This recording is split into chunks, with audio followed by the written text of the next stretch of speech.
नमस्कार, आप देख रहे हैं टाइम्स न्यूज और मैं हूं आपके साथ छवि। प्रदेश के पूर्व मुख्यमंत्री कमलनाथ ने दावा किया था कि उनके पास हनी ट्रैप की सीडी है। उनके इस बयान के बाद प्रदेश में राजनीतिक माहौल गर्मा गया है। इंदौर पहुंचे भाजपा के प्रदेश अध्यक्ष विष्णुदत्त शर्मा ने कमलनाथ पर जमकर निशाना साधा और कहा कि कमलनाथ ब्लैकमेलिंग कर रहे हैं। वीडी शर्मा ने कहा कि उमंग सिंघार तत्कालीन कांग्रेस की सरकार में कैबिनेट मंत्री थे। उनका इतिहास सभी जानते हैं और उन्हें बचाने के लिए कमलनाथ ने जो हनी ट्रैप को लेकर जो बयान दिया है वो घोर अपराध है। कमलनाथ ने संविधान की शपथ और गोपनीयता की शपथ का उल्लंघन किया है। वीडी शर्मा ने कहा है कि उमंग सिंघार को बचाने के लिए कमलनाथ दबाव बनाने का काम कर रहे हैं, जबकि पुलिस अपना काम कर रही है। उन्होंने दबाव डालकर कहा कि हनी ट्रैप की सीडी और पेन ड्राइव उनके पास है। ये उन्होंने घोर अपराध किया है। ये सीडी उनके पास कैसे आई? ये गोपनीयता का उल्लंघन है। एसआईटी ने सीडी उपलब्ध कराई है तो उनकी भी जांच होना चाहिए। जिन्होंने सीडी दी उनके नाम उजागर होने चाहिए। तत्कालीन कांग्रेस सरकार द्वारा गठित एसआईटी ने उन्हें सीडी कैसे दी? यदि उन्होंने सीएम रहते सीडी ली थी तो उन्होंने अब सीडी का दुरुपयोग करने जैसी बात की है और दबाव बनाने की कोशिश की है।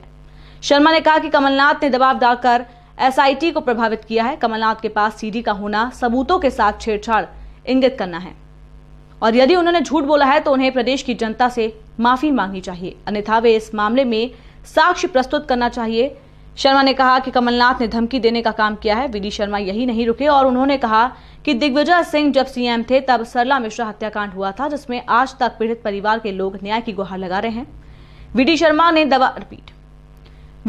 दावा किया है कि कल कमलनाथ कांग्रेस विधायक से बातचीत में आग लगाने की बात कर रहे हैं। किसी गली के गुंडे हैं क्या वो?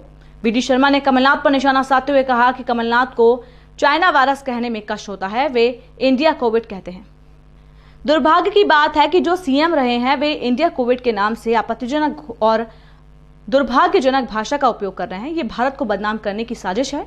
जब वे सीएम थे तब उन्होंने कोई व्यवस्था नहीं की थी और इंदौर में आईफा अवार्ड की तैयारी कर रहे थे। उन्होंने सीएम रहते कोविड को लेकर कुछ नहीं किया और अब भय का माहौल और वातावरण बना रहे हैं।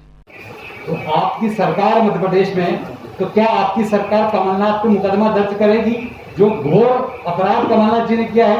दूसरी बात, बार बार ब्लैकमेलिंग की बात होती है। जब जब हनी ट्रैप का मामला सामने आता है तो भाजपा बैकफुट पे रहती है, तो इसका भी बैकफुट पे रहती है। आपका प्रदेश का अध्यक्ष आपके सामने, मेरा प्रदेश का तो सवाल है कि अगर किसी के उनको बहुत स्पष्ट तौर से कह रहा है, उनको बहुत स्पष्ट तौर से कह रहा है। मैंने कहा ना, मैंने चीजों को स्पष्ट कहा। एक वो इसका जवाब दे जो मैंने बातें की उसी से जुड़ी हुई है एक बात। और जहां तक उन पर एफआईआर इन सब होने की बात है, इन सारे मुद्दों को लोगों ने उठाया है और हमने भी ये कहा है कि इसके बारे में इनके खिलाफ कार्रवाई होनी चाहिए। ये न्यायालय के दायरे में काम चल रहा है, इसलिए मैं और आप इस पर उतने कहने के अधिकारी नहीं है। ये न्यायालय की मॉनिटरिंग में जब ये केस चल रहा है तो ये जिम्मेदारी बनती है कि या तो न्यायालय को प्रस्तुत करें या बताएं। अगर ये जारी कर देते हैं वीडियो कमलनाथ जी, तो आपका अगला स्टैंड क्या होगा? आप करिए ना। हरीश भाई, जो उनका मुख्य आरोप है कि उमंग सिंघार के खिलाफ आपने राजनीतिक भावनावश कार्रवाई की, उस पर क्या आपका पक्ष है? क्योंकि उनका जो परिवार है, जो मृतका का परिवार है, वो तो कह रहा है कि साहब सिंघार साहब बड़े अच्छे आदमी। जो आपने सुसाइड नोट पढ़ा होगा और जो महिला उनके घर में रहती थी और उसने जो सुसाइड किया है और उसके बारे में उन्होंने जो लिख किया, मुझे लगता है कि मुझे इस पर बहुत बोलने की जरूरत ही नहीं है। मैंने कहा पुलिस अपना काम कानून के तहत करे और कर रही है। पुलिस ने प्राथमिक तौर पर यह माना कि आत्महत्या हुई है और आत्महत्या का जो सुसाइड नोट है उसमें उन्होंने उमंग सिंघार जी के बारे में जो लिखा है वो आपको भी पता है। मैंने कहा मैं किसी के व्यक्तित्व में नहीं आना चाहता। कितने लोग आत्महत्या कर चुके हैं, तो क्या पुलिस काम नहीं करेगी कमलनाथ जी? आज के समय में किसी को, हमको उस परिवार के प्रति हमारी तो सिंपैथी, उनकी बेटी गई है, लेकिन ऐसे लोग जो इस प्रकार के आदतन इस प्रकार की चीजें करने का प्रयास कर रहे हैं, मैं मीडिया के मित्रों से पूछना चाहता हूं क्या कार्रवाई नहीं होनी चाहिए? क्या पुलिस फूलमाला लेके जाती है इनको? आपने बहुत अच्छा काम किया, पुलिस अपना काम करे। और आज भी पुलिस ने कहा है, गृह मंत्री ने कहा कि जांच में जो जो चीजें आएंगी, चाहे किसी के बयान हो, कोई व्यक्ति आकर के मर्डर मैं करूं और मैं उसके परिवार के लोगों को कर करा के और वो कहे कि बहन नहीं तो इससे काम हो जाएगा क्या? पुलिस अपना काम करेगी, कानून अपना काम करेगा। साक्ष्य हैं तो वो नहीं थे उपस्थित, उन्होंने पत्र लिखा, उसमें क्या क्या लिखा है सब कुछ उल्लेख है। तो इसलिए इसमें पुलिस का काम है, इसमें कमलनाथ जी ये आपका काम नहीं है कि दबाव डाल करके आप केस को गुमराह करने का प्रयास करें। हम तो चैलेंज कर रहे हैं उनको, मैंने तो उनको चैलेंज कहा है, मैंने मिगलानी कहा या वो कौन थे दूसरे को टक्कर, मैंने नाम नहीं लिया, मैंने तो नहीं लिया नाम। भयग्रस्त भाजपा नहीं है, भयग्रस्त कमलनाथ जी है।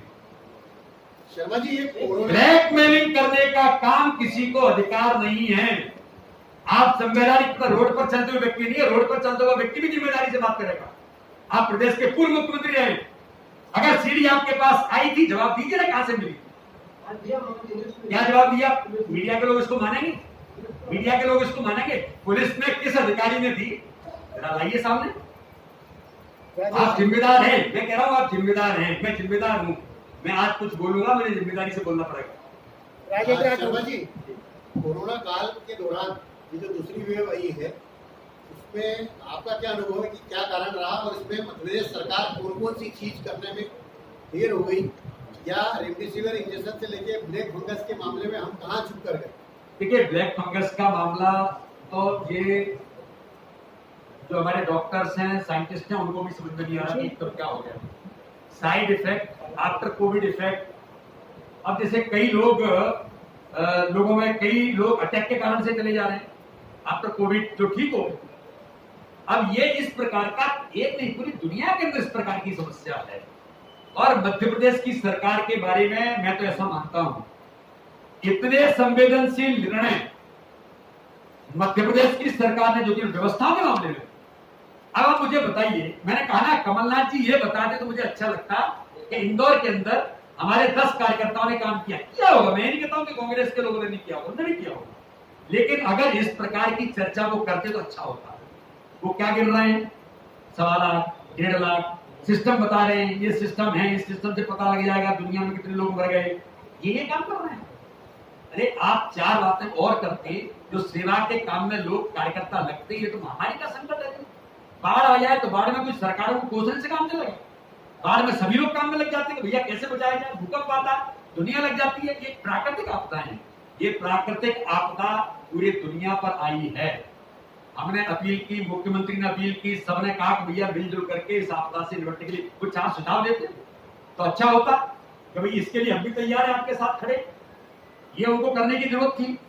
लेकिन मध्य प्रदेश की सरकार ने अब कोविड का यहाँ पर हमारा सेंटर खोला, भोपाल के अंदर हमने 1000 के Covid care centre Bharatiya Janata party ने बनाया, उस पर ट्वीट कर रहे हैं, लोग ही नहीं आ रहे हैं। तो क्या आप चाहते हो कि मतलब ये लाशें और बीमार लोग ज्यादा आते हैं?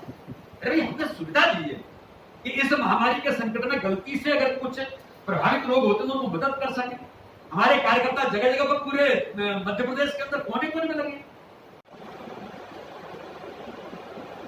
और जिस प्रकार से कमलनाथ जी आपने कल इस प्रकार का जो दबाव डाल करके गुमराह करने का प्रयास किया, आज मैंने सुना है मीडिया के अंदर, मीडिया के लोगों से उन्होंने कहा कि मुझे तो मीडिया के मित्रों ने सीडी दी, दुर्भाग्य नहीं।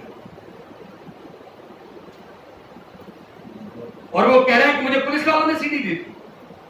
आप जिम्मेदार व्यक्ति हैं, उनके नाम उजागर करिए कि कौन लोग थे जिन्होंने आपको सीडी दी। अन्यथा मैंने कहा ना कि मध्य प्रदेश के लोगों से, और आपने कल जो कहा कि मैं सीडी जारी करके लोगों को नंगा कर दूंगा, आप जिम्मेदार व्यक्ति हैं, आप कोई मजाक किया नहीं है, जो मजाक नहीं हो रहा है। आपको जिम्मेदारी के साथ मध्य प्रदेश की जनता से माफी मांगनी चाहिए, भारतीय जनता पार्टी के कार्यकर्ताओं से जो आपको ब्रेक करने का प्रयास किया।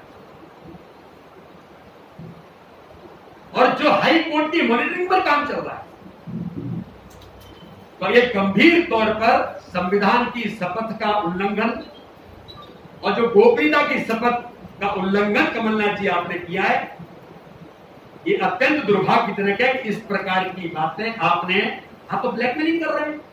जो लोग इस हनी ट्रैप के अंदर ब्लैकमेल करके लोगों को उलझा रहे थे, कमलनाथ जी आप तो उस श्रेणी में आकर के खड़े होकर के आप भी ब्लैकमेलिंग करने लग गए। तो क्या कांग्रेस के पास केवल यही बचा है? अभी एक ऑडियो आपको मिलेगा, वीडियो है। कल इन्होंने कांग्रेस के विधायकों के साथ एक वीडियो कॉन्फ्रेंस की। उस वीडियो कॉन्फ्रेंस में विधायक से बात करते हुए कह रहे हैं कि मल्लाह जी आपके सामने आएगा, मैंने आज शायद मेरे ट्विटर पर भी आया होगा। वो कह रहे हैं कि साहब ये डीएपी की रेट कम होगा, इससे तो किसानों को लाभ मिलेगा। कमलनाथ जी उसको कहते हैं किसानों को लाभ तो मिलेगा, प्राइमरी ये तो है किसानों को लाभ मिलेगा, लेकिन सेकेंडरी ये है आग लगाओ, आग लगाने का मौका मिला है आग लगाओ। ये कमलनाथ जी कह रहे हैं। आप कौन है भैया? किसी गली के गुंडे हैं क्या? आप प्रदेश के पूर्व मुख्यमंत्री हैं। मैं पूछना चाहता हूं, इसका जवाब दे वो कि किस प्रकार से आपने प्रदेश के अंदर, देश के अंदर, जैसे दुनिया के अंदर आप भारत को बदनाम करने का प्रयास कर रहे हैं, मध्य प्रदेश के अंदर भी आग लगाने की बात आप कह रहे। माननीय प्रधानमंत्री ने किसानों के हितों में निर्णय किया, आप उसकी स्वीकारोक्ति दे रहे हैं। यहां इसका लाभ तो किसानों को मिलेगा, लेकिन आग लगाने का मौका मिला है, आग लगाओ। आप जिम्मेदार व्यक्ति हैं। और इसलिए रास्ते में चलते चलते मुझे लगा कि आप लोगों के सामने इस प्रकार से मध्य प्रदेश को गुमराह और मध्य प्रदेश के अंदर आग लगाने की बात करने वाले लोग अभी तक, और जिस प्रकार का कल आपने पब्लिकली मीडिया के सामने आपने जो उल्लेख किया है, तो क्या ये अपराध एक पूर्व मुख्यमंत्री ने साक्ष्यों को छिपाकर, और क्या जो आपने एसआईटी के अंदर जो चीजें हुई, क्या आपने दबाव डाल करके एसआईटी को प्रभावित किया है? ये एक प्रश्न हमारे सामने, मीडिया के सामने बहुत महत्वपूर्ण तौर पर है। ऐसे में पूर्व मुख्यमंत्री कमलनाथ के पास सीडी का होना सीधे तौर पर सबूतों के साथ छेड़छाड़ की ओर इंगित करता है। बहाना बनाने से काम नहीं चलेगा। या तो आपने झूठ बोला है, अगर आपने झूठ बोला है तो इस मध्य प्रदेश की 7.5 करोड़ जनता से भारतीय जनता पार्टी के कार्यकर्ताओं के बारे में आपने कहा है, आपको माफी मांगनी चाहिए पब्लिकली, समाज के सामने। अन्यथा इन बातों के साक्ष्य प्रस्तुत करने चाहिए। आप मुख्यमंत्री थे, सामान्य बात नहीं थी। आप संवैधानिक पद पर थे। आपने किस प्रकार से इसका दुरुपयोग करने की जो बात कही है, ये कांग्रेस का चरित्र रहा। उमंग सिंगार जी के मैंने कहा कि मैं किसी के व्यक्तिगत जीवन में नहीं जाना चाहता। उनका इतिहास क्या था ये प्रदेश जानता है, मीडिया के लोग जानते हैं, हमारे उस क्षेत्र के लोग जानते हैं। लेकिन उनको बचाने के लिए आपने इस प्रकार से दबाव जो क्रिएट किया, ये अत्यंत आपत्तिजनक और एक अपराध की श्रेणी में आता है। अरे कमलनाथ जी, मैं तो पूछना चाहता हूं, दिग्विजय सिंह जी मुख्यमंत्री थे मध्य प्रदेश के, सरला मिश्रा हत्याकांड हुआ था। आज तक सरला मिश्रा हत्याकांड के लोग दिग्विजय सिंह पर आरोप लगे थे, आज तक साक्ष्य ढूंढ रहे हैं, कहां चले गए? आज तक भी न्याय की गुहार उनके परिवार के लोग लगाते रहे। ये करेक्टर है आपका। लेकिन ये जो कल आपने किया है, मैं इस पर कहना चाहता हूं कि जिस प्रकार से आपने धमकी देने का काम जो पूर्व मुख्यमंत्री ने किया, ऐसी परिस्थितियों में पूर्व मुख्यमंत्री श्री कमलनाथ जी के खिलाफ सबूतों से छेड़छाड़, ब्लैकमेलिंग और संविधान की शपथ के उल्लंघन की सख्त कार्रवाई होनी चाहिए। और तत्कालीन एसआईटी के लोगों ने अगर उनको इस प्रकार की चीजें उपलब्ध कराई है तो इनकी भी जांच होनी चाहिए। टाइम न्यूज देखिए अब आपके मोबाइल और स्मार्ट टीवी पर लाइव प्ले स्टोर से डाउनलोड करें टाइम स्मार्ट।